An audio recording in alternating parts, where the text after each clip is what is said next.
Welcome to crime reporter. ನಿಮ್ಮ ನಡುವಿನೇ ಇದ್ರೂ ಪೂರ್ತಿಯಾಗಿ ಕಾಣಲ್ಲ ಈ ಪಾತಕ ಲೋಕ. ನಮ್ಮ ಕ್ರೈಮ್ ರಿಪೋರ್ಟರ್ ಟೀಮ್ ಕ್ರೈಮ್ ಬೀಟ್ಗೆ ಇಳಿದ್ರೆ ಪಾತಕಗಳು ಬಯಲಾಗ್ತವೆ, ಪಾತಕಿಗಳು ಸಿಕ್ಕಿ ಬೀಳ್ತಾರೆ, ಪೊಲೀಸರು ಕೂತ್ಕೊಂಡು ಕತೆ ಹೇಳ್ತಾರೆ. ಇಂತಹ ಅಪರಾಧ ಜಗತ್ತಿನ ಕುರಿತ ವಿಭಿನ್ನ ನೋಟವೇ ಈ ಕ್ರೈಮ್ ರಿಪೋರ್ಟರ್. ಹೆಣಾನ ಒಂದಿಷ್ಟು ಜನ ಹೂಳ್ತಾರೆ, ಇನ್ನೊಂದಿಷ್ಟು ಜನ ಸುಡ್ತಾರೆ. ಅವೆರಡಕ್ಕೂ ಅದರದೇ ಆದ ರೀತಿ ನೀತಿಗಳಿವೆ, ಕಾರಣಗಳಿವೆ.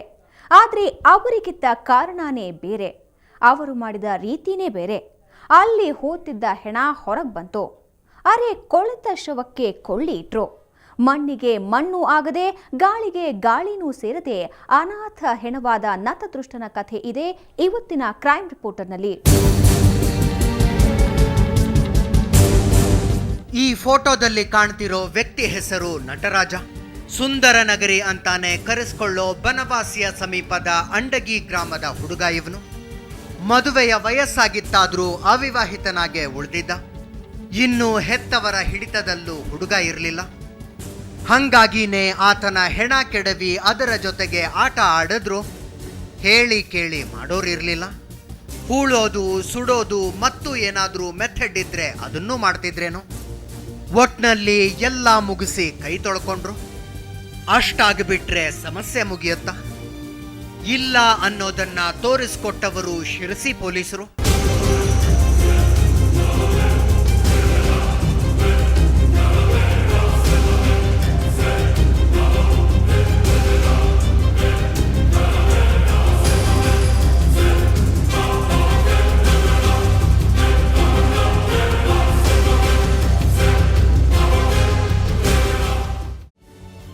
ಇಷ್ಟು ಕೆಲಸ ಆಗಿದ್ದು ಮೊನ್ನೆ ಮೇ 30ನೇ ತಾರೀಖಿಗೆ. ಕೆಲವೇ ದಿನಗಳ ಹಿಂದೆ ಒಂದು ಮಿಸ್ಸಿಂಗ್ ಪ್ರಕರಣವನ್ನ ಕೈಗೆತ್ಕೊಂಡ ಶಿರಸಿ ಪೊಲೀಸರು ಬನವಾಸಿಯವರ ಜೊತೆ ಕೋಆರ್ಡಿನೇಟ್ ಮಾಡ್ಕೊಂಡು ಹೋಗಿದ್ದು ಅಂಡಗಿ ಗ್ರಾಮಕ್ಕೆ. ಅಲ್ಲಿನ ಹನುಮಂತ ನಾಯ್ಕ ಅನ್ನೋರ ಮಗ ನಟರಾಜ ಮಿಸ್ ಆಗಿದ್ದ. ಹಂಗಂತ ಅವರ ಮನೆಯವರು ಆತ ಕಾಣೆಯಾಗಿದ್ದಾನೆ ಅಂದಿರಲಿಲ್ಲ. ಊರಲ್ಲೂ ಯಾರಿಗೂ ಈ ಬಗ್ಗೆ ಗೊತ್ತಿರಲಿಲ್ಲ. ಯಾಕಂದ್ರೆ ನಟರಾಜ ಮನೇಲಿರೋದೇ ಕಡಿಮೆ. ಹಬ್ಬ ಹರಿದಿನಗಳಲ್ಲಿ ಮಾತ್ರ ಊರಿಗೆ ಬರ್ತಿದ್ದ ಹುಡುಗ ಉಳಿದ ಹಾಗೆ JCB ಆಪರೇಟ್ ಮಾಡಿಕೊಂಡು ಜೀವನ ಮಾಡ್ಕೊಂಡಿದ್ದವನು. JCB ಆಪರೇಟರ್ ಅವನು. ಇಲ್ಲಿ ಅಂಡಗಿ ಊರಲ್ಲೇನು ಯಾವಾಗ ವರ್ಕ್ ಇದ್ದಾಗ ಬರೋಣ, ಇಲ್ಲ ಅಂದರೆ 6 ತಿಂಗಳು, ವರ್ಷ, ಈ ಥರ ಹಿಂಗೆ 2 ವರ್ಷ ಆದ್ರೂ ಲೇಟಾಗಿ ಬರೋನು. ಊರಲ್ಲಿ ಏನಾದ್ರು ವಿಶೇಷ ಕಾರ್ಯಕ್ರಮ ಇದ್ದಾಗ ಬರ್ತಿದ್ದ. ಸದ್ಯ ಯಾವ ಫಂಕ್ಷನ್ನೂ ಆಗಿರಲಿಲ್ಲ. ಒಂದು ವೇಳೆ ಆಗಿದ್ರೆ ಅವನು ಬಂದೇ ಬರ್ತಿದ್ದ. ಇನ್ನು ದೇವಸ್ಥಾನಕ್ಕಂತೂ ಆತ ಬರದೇ ಇರೋ ಚಾನ್ಸೇ ಇರಲಿಲ್ಲ. ನಟರಾಜನ ಬಗ್ಗೆ ಅಂಡಗಿಯಲ್ಲಿ ನಿಂತು ಅದ್ಯಾರನ್ನ ಕೇಳಿದ್ರು ಒಳ್ಳೆ ಮಾತೇ ಆಡ್ತಿದ್ರು. ನಟರಾಜ ಅಂತಂದ್ರೆ ಇಲ್ಲಿ ಊರಲ್ಲಿ ನಮ್ದು ಯಾವುದೇ ಕಾರ್ಯಕ್ರಮಗಳು, ಸಾಂಸ್ಕೃತಿಕ ಅದರಲ್ಲೂ ಹೆಚ್ಚು ಕಡಿಮೆಯಾಗಿ ನಮ್ಮ ಊರಿನ ದೇವಸ್ಥಾನ ಕಾರ್ಯಕ್ರಮಗಳು ಆದಷ್ಟು ಭಾಗಿಯಾಗಿ ಮುಂದಾಳತ್ವವನ್ನು ವಹಿಸಿಕೊಂಡು ಮಾಡಿದಂಥ ಒಬ್ಬ ಏಕೈಕ ವ್ಯಕ್ತಿಯಾಗಿದ್ದರು. ಅದೇ ರೀತಿಯಲ್ಲಿ ಅವ್ರ ಮನೆಯಲ್ಲಿ ಈಗ ಹೆಚ್ಚು ಕಡಿಮೆ ಸುಮಾರು 10 ವರ್ಷದಿಂದನೂ ಅವ್ರು JCB ವರ್ಕ್ನಲ್ಲೇ ಮಾಡ್ತಾಯಿದ್ದಾರೆ. ಉಳಿದ ನಿಖರವಾದ ಮಾಹಿತಿಗಳನ್ನು ನೀವು ಅಂತೂ ಆತ್ಮೀಯವಾಗಿ ಎಲ್ಲರ ಜೊತೆಗೂ ಯಾವ ಕ್ಯಾಸ್ಟ್ ವೇಜ್ನಲ್ಲಿ ಅಥವಾ ಯಾವುದೇ ವೇಜ್ನಲ್ಲಾದರೂ ಎಲ್ಲರ ಕೈಯಲ್ಲೂ ಆತ್ಮೀಯತೆ ಇದ್ದ. ಕುಮಾರ್ ಅವರಾದರೂ ಅಷ್ಟೇ. ಹಾಗೆ ಅಂತ ಹೇಳಿ ಅವರು ಟೋಟಲ್ ಗ್ರೂಪ್ ಇದೆಯಲ್ಲ, ಅದು ಯಾರೂ ಹಾಗೆಲ್ಲ ಏನೂ ಇಲ್ಲ. ಊರಲ್ಲಿ ಒಟ್ಟಿಗೆ ಅವ್ರದ್ದಾಯಿತು, ಅವ್ರ ದುಡಿಮೆ ಆಯಿತು, ಬೇರೆಯವರು ಇದೇ ತಂಟೆಗೇನು ಹೋಗ್ತಿದ್ದಿಲ್ಲ. ಅವನಿಗೆ ಅಷ್ಟು ಭಕ್ತಿ ಇದ್ದಿದ್ರಿಂದಾನೆ ಇವತ್ತು ಈ ಜನ ಅರೆಸ್ಟ್ ಆದ್ರು ಅನ್ಸತ್ತೆ. ತನ್ನ ಭಕ್ತನಿಗೆ ಅನ್ಯಾಯ ಆಗಬಾರ್ದು ಅಂತ ಆ ದೇವರೇ ನಿರ್ಧರಿಸಿಬಿಟ್ನೇನು.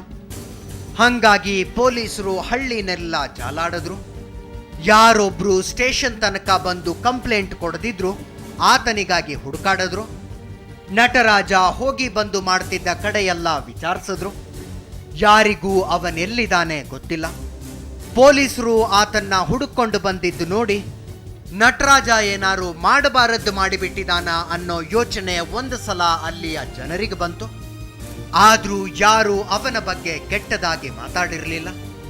ನಂತರ ಆತ ಮಿಸ್ ಆಗಿದ್ದಾನೆ ಅನ್ನೋ ಕಂಪ್ಲೇಂಟ್ ಇದೆ ಅಂದ ಮೇಲಂತೂ ಅಲ್ಲಿ ವ್ಯಕ್ತವಾದದ್ದು ಕನಿಕರ. ಇಡೀ ಊರ ಹುಡುಗರ ಜೊತೆಗೆಲ್ಲಾನು ಚೆನ್ನಾಗಿದ್ದ.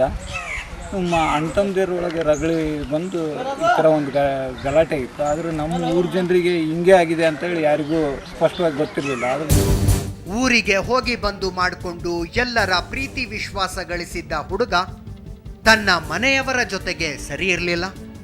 ಸಣ್ಣ ಪುಟ್ಟ ವೈಮನಸ್ಸು ಸದಾ ಇರ್ತಿತ್ತು ಅನ್ನೋದು ಪೊಲೀಸರಿಗೆ ಗೊತ್ತಾಗಿತ್ತು. ಹಂಗಂತ ಅವನು ತನ್ನ ಕಷ್ಟ ನಷ್ಟಗಳನ್ನ ಊರವರ ಹತ್ರ ಸ್ನೇಹಿತರ ಹತ್ರನೂ ಹೇಳ್ಕೊಂಡವನಲ್ಲ. ತೋಟ ಮಾಡ್ಕೊಂಡಿದ್ದಾಗಿತ್ತು, ಅದಕ್ಕಾಗಿ ಆ ತೋಟನ ಇವರು ಕೊಡಬಾರ್ದು ಅಂತ ಒಂದು ಹಠ ಇತ್ತು. ಅದ್ರ ಸಲುವಾಗಿ ಜಗಳ ಹಂಗ ನಮ್ಗೆ ಗೊತ್ತಿದ್ದೈತಿ. ಅವ್ನು ಹೇಳ್ತಾ ಇರವ ನಮ್ಮ ಎದುರಿಗೆಲ್ಲ, ನಮಗೆಲ್ಲ ಒಳ್ಳೆ ಮನುಷ್ಯನವ. ಅವನೇನು ಹೇಳ್ತಿರ್ಲಿಲ್ಲ. ಆದ್ರೆ ನಟರಾಜನ ಫ್ಯಾಮಿಲಿ ಮ್ಯಾಟರು ಅಂಡಗಿ ತುಂಬಾ ಹರಡಾಗಿತ್ತು. ಅಣ್ಣ ತಮ್ಮಂದಿರ ನಡುವೆ ಜಗಳ ಇದೆ ಅಂತ ಮಾತಾಡ್ಕೋತಿದ್ದವರು ಈಗ ನಟರಾಜನ್ನ ಮರ್ಡರ್ ಮಾಡಿಬಿಟ್ಟಿದ್ದಾರೆ ಅಂತಾನು ಮಾತಾಡ್ಕೊಳ್ಳೋದಕ್ಕೆ ಶುರು ಮಾಡಿದ್ರು. ನಟರಾಜ ಒಳ್ಳೆವ, ಅವನಂತ ಒಳ್ಳೆವ ಅವ್ರ ಮನೆಗೆ ಯಾರೂ ಇಲ್ಲ ಅಂಥವನ್ನ ಅವತ್ತು ಹಿಂಗೆ ಮಾಡಿ ಹೊಡೆದಾಡಿಲ್ಲಿ ಅಲ್ಲಿ ಏನೋ ಕೊಲೆ ಮಾಡ್ಯಾರಂತ ಸುದ್ದಿ. ಎಸ್, ಇದೇ ಸುದ್ದಿ ಪೊಲೀಸರನ್ನ ಶಿರಸಿಯಿಂದ ಅಂಡಗಿ ಗ್ರಾಮದ ತನಕ ಕರ್ಕೊಂಡು ಬಂದಿತ್ತು. ಹಂಗಂತ ಗಾಳಿ ಮಾತು ಕೇಳಿಕೊಂಡು ಖಾಕಿಗಳು ಕಾರ್ಯಾಚರಣೆ ಮಾಡ್ತಿರ್ಲಿಲ್ಲ. ಅಲ್ಲಿ ಎಲ್ಲವೂ ವ್ಯವಸ್ಥಿತವಾಗೇ ನಡೆದಿತ್ತು. ಏನೇ ಆದರೂ ಪೊಲೀಸರು ಸಣ್ಣದೊಂದು ನಿರ್ಲಕ್ಷ್ಯ ತೋರಿಸಿ ಬಿಟ್ಟಿದ್ರು ನಡೆದಿರೋ ಅನಾಹುತ ಬೆಳಕಿಗೆ ಬರ್ತಾನೆ ಇರಲಿಲ್ಲ. ಹೂತಿದ್ದ ಹೆಣಕ್ಕೆ ಬೆಂಕಿನೂ ಬೀಳ್ತಿರ್ಲಿಲ್ವೇನೋ. ಮಾವ ಮಾಡಿದ ಮರ್ಡರ್ ಸ್ಟೋರಿ ಮಣ್ಣಾಗಿ ಹೋಗ್ತಿತ್ತು. ಈ ನಟರಾಜ ಊರು ತುಂಬ ಒಳ್ಳೆ ಹೆಸರಿಟ್ಟಿದ್ರು ಮನೆಯಲ್ಲಿ ಅಂತಹ ಒಳ್ಳೆ ರಿಲೇಶನ್ಶಿಪ್ ಮೇಂಟೈನ್ ಮಾಡಿರಲಿಲ್ಲ.